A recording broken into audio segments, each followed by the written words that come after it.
ভাবে এয়া আমাৰ গেলেকীবাসীৰ বাবে এক নজিৰবিহীন ঘটনা আৰু প্ৰথমবাৰৰ বাবে আমি গেলেকীৰ অঞ্চলবাসীয়ে আমি শোকত ভাগি পৰিছোঁ। যিহেতু আমি ভাবোঁ যে আমাৰ মাজত আজি এক খুব ডাঙৰ ক্ষতি হৈছে।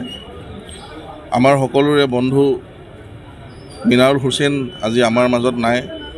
আপোনালোকে সকলোৱে জানে যে তেখেতে উচ্চ ৰক্তচাপজনিত কাৰণত তেখেতে যোৱা পৰহি দিনাখন ৰাতি প্ৰায় 10:30 বজাত তেখেতে শেষ নিশ্বাস ত্যাগ কৰে মাৰ্ঘেৰিটাত।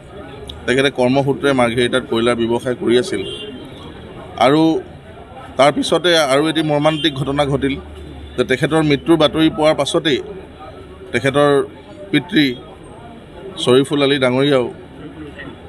হুছেইন ডাঙৰীয়াও ৰাতি প্ৰায় 2 বজাত তেখেতেও মৃত্যুবৰণ কৰে। এয়া সঁচাকৈ এক খুব শোক লগা বিষয় আৰু আমি সকলোৱে শোকত ভাগি পৰিছোঁ। আৰু আমি ভাবোঁ যে গেলেকীবাসীৰ কাৰণে এয়া এক খুব অপূৰণীয় ক্ষতি। যিহেতু মিনাৰুল হুছেইন যি আজি আমাৰ মাজৰ পৰা আঁতৰি গৈছে, তেখেত এজন খুব আগৰণুৱা যুৱক আছিল।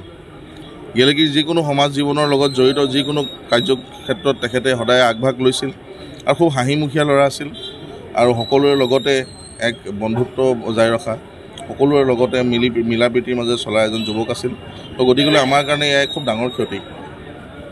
তো আমি আশা কৰিছোঁ যাতে আজি তেখেতৰ এয়া শেষকৃত্য জানাজা সম্পাদন হৈ গৈছে আৰু ইয়াৰ পাছতে আমি দোৱা কৰিম যাতে পৰম কৰুণাময় আল্লাহে তেখেতসকলক যাতে ভাল স্থানত ৰাখে। এয়া আমাৰ ফালৰ পৰা আমি তেখেতসকললৈ শেষ প্ৰাৰ্থনা কৰিছোঁ।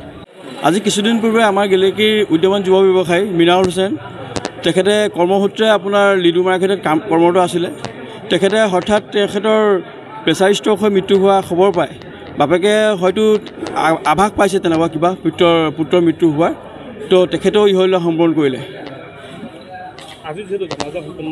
হয়, আজি আপোনাৰ আমাৰ অঞ্চলৰ আপোনাৰ শিৱসাগৰ, কেন্দুগুৰি, শিমলুগুৰি এনেকৈ কৰি নামতি চাৰিআলি এনেকৈ ইত্যাদি কৰি এক বহুত মানুহ আপোনাৰ জনসমাগম ইয়াত হোৱা আপোনালোকে দেখিবলৈ পাইছে।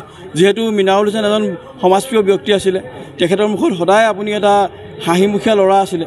যিহেতু আজি মিনাৰুল আমাৰ মাজৰ পৰা গুচি গ'ল, হ'লেও মিনাৰুলৰ যিটো ক্ষতি আমাৰ মাজত যোৱাৰ কাৰণে হয়তো কোনোদিন আৰু পূৰণ নহ'ব। সৰুৰ পৰা লৈ ডাঙৰলৈকে খুব হাঁহি ধেমালিয়ে জীৱন পাৰ কৰা এটা ল'ৰা আছিলে, খুব অমায়িক স্বভাৱৰ এটা ল'ৰা আছিল।